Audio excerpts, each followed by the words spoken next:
नमस्कार दोस्तों, आपका स्वागत है अपने YouTube channel P for portfolio में। आज हम दिन का दूसरा पोर्टफोलियो रिव्यू करने वाले हैं। एक्चुअली ये पोर्टफोलियो अभी तक बना नहीं है, पोर्टफोलियो बिल्डिंग यहाँ पर चल रहा है क्योंकि ये एक यंग पोर्टफोलियो है, यंग आदमी का ये पोर्टफोलियो है। ये जो पोर्टफोलियो है उनका है 19 साल के ये आदमी है, तो इन्वेस्टिंग इन्होंने एक यंग एज से शुरू कर दी है, जो कि एक बहुत ही अच्छी बात है। इसके क्या क्या फायदे हो सकते हैं उसके बारे में हम बात करने वाले हैं। लेकिन उससे पहले अगर आपने चैनल को सब्सक्राइब नहीं किया है तो प्लीज सब्सक्राइब कीजिए और रेगुलर अपडेट्स पाने के लिए नोटिफिकेशन बेल को प्रेस कीजिए। साथ ही साथ टेलीग्राम चैनल को भी ज्वाइन कीजिए, जिसकी लिंक डिस्क्रिप्शन बॉक्स में दी गई है।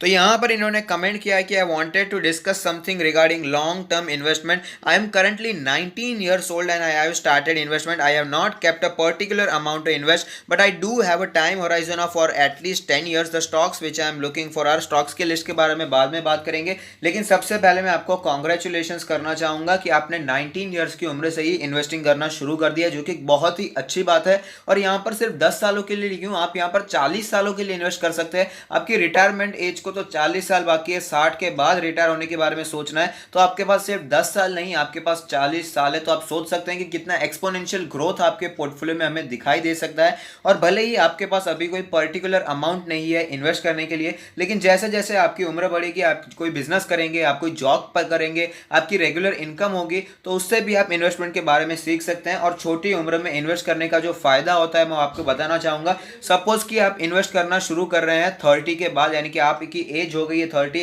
तो ऐसा हो सकता है जनरली 30 के बाद लोगों की मैरिज हो जाते हैं, उन्हें घर चलाना होता है, घर के खर्चे होते हैं, बच्चों के खर्चे होते हैं, वहां पर हमें एजुकेशन का खर्चा देखना पड़ता है, तो वहां पर बहुत सारी जिम्मेदारियां होती है कंधों पर। इसलिए इन्वेस्टमेंट करना और भी रिस्की होता जाता है। जैसे जैसे एज बढ़ती है, रिटायरमेंट नजदीक आती है, और भी ज्यादा जिम्मेदारियां कंधे पर बढ़ती जाती है, तो वैसे ही इन्वेस्टमेंट भी ज़्यादा रिस्की हो जाता है। वहाँ पर बहुत संभल कर पैसे इन्वेस्ट करने पड़ते हैं। वहाँ पर अगर आप पैसे खोते हैं तो वहाँ पर बहुत ही ज़्यादा बड़ी चीज़ें रिस्क पर रहती है। जैसे कि अगर आपने कोई कैपिटल शेयर मार्केट में लगाया है अपने बच्चों के एजुकेशन के लिए, और शेयर मार्केट में वो पैसे डूब जाते हैं, तो आपको बहुत ही बड़ा झटका लग सकता है। लेकिन अगर आप छोटी उम्र से सीख रहे हैं, शुरू कर रहे हैं इन्वेस्टिंग, तो आपको बहुत ही ज़्यादा ग्रोथ मिलेगी। सपोज आप 5 साल कुछ कमा ही नहीं रहे हैं, आप 19 साल के हैं, 25 साल तक आपने शेयर मार्केट में कुछ एक पैसा भी नहीं कमाया, लेकिन जो सीख आपको मिलेगी वो बहुत ही ज्यादा इंपॉर्टेंट होगी। उन सीख से आप आगे के 25 साल बहुत ही ज्यादा इजीली पसार कर पाएंगे। इसलिए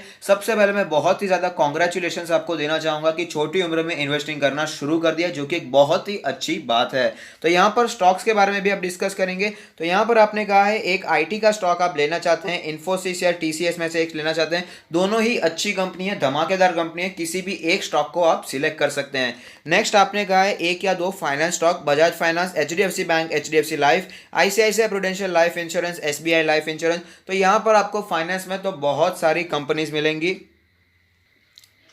और भी अच्छी कंपनीज यहाँ पर लिस्टेड है, जैसे कि बजाज फिंसर्व हो गया, एचडीएफसी एएमसी हो गया। लेकिन ये बात बहुत ही अच्छी है कि एक या दो ही फाइनेंस कंपनी रखनी है। अभी फिलहाल आपका कैपिटल छोटा हो सकता है, तो यहाँ पर आप, मेरा मानना है कि सबसे बड़ी bank, safe bank HDFC bank पे जाना चाहिए, जो कि फंडामेंटली स्ट्रांग है। और दूसरा कोई आप बजाज फाइनेंस को भी सिलेक्ट कर सकते हैं। नेक्स्ट एफएमसीजी में आपको एक शेयर लेना है, एचयूएल में आप 2180 पर आप ऑलरेडी एंटर कर चुके हैं, अच्छा प्राइस है लॉन्ग टर्म के लिए, तो कंटिन्यू रख सकते हैं। नेक्स्ट केमिकल इंडस्ट्री से आपने आरती इंडस्ट्री में 905 पे एंटर किया है, और पीडीलाइट इंडस्ट्री में 1316 पर एंटर करने के बारे में सोच रहे हैं या ले लिया है, और 1200 पर वापस एंट्री लेना चाहते हैं। तो 1200 भी अच्छा प्राइस है, वहां पर ही उसने शायद लो मारा था जब मार्च में कभी गिरावट देखने को मिली थी। तो अच्छे स्टॉक्स हैं, दोनों भी आप लॉन्ग टर्म के लिए रख सकते हैं। मिसलेनियस में आपने रिलायंस को चूज किया है। रिलायंस तो ऑफकोर्स फ्यूचर प्रोस्पेक्ट्स काफी ज्यादा सुधर चुका है, टेक कंपनी बनने वाली है रिलायंस। ऑयल या गैस सेक्टर वाली, पेट्रोकेमिकल वाली से अब यह टेक कंपनी बनने जा रही है, तो लॉन्ग टर्म के लिए बहुत ही अच्छी है। आईजीएल के 10 स्टॉक्स 440 पर आपने लिए, और 400 के नीचे प्राइस पर एक्यूमुलेट करना चाहते हैं, अच्छी बात है। निफ्टी 20 से अच्छा है, मैं आपको रेकमेंड करूंगा आप इंडेक्स फंड ले लीजिए, क्योंकि निफ्टी 20 में कभी कभी हमें लिक्विडिटी की प्रॉब्लम दिखाई देती है, तो इसीलिए आप इंडेक्स फंड भी ले सकते हैं, वरना इसमें भी कोई जनरली प्रॉब्लम नहीं है। अगर ज्यादा बड़ी क्वांटिटी आप नहीं ले रहे हैं, छोटा ही इन्वेस्टमेंट कर रहे हैं, सपोज 1 लाख का ही इन्वेस्टमेंट करते हैं निफ्टी 20 में, तो आपको कोई प्रॉब्लम फेस करनी नहीं पड़ेगी। नेक्स्ट गोल्ड बीस भी अच्छा है, लेकिन फिलहाल गोल्ड काफी ऊपर निकल चुका है, तो सोच समझ कर पर इन्वेस्ट कीजिएगा।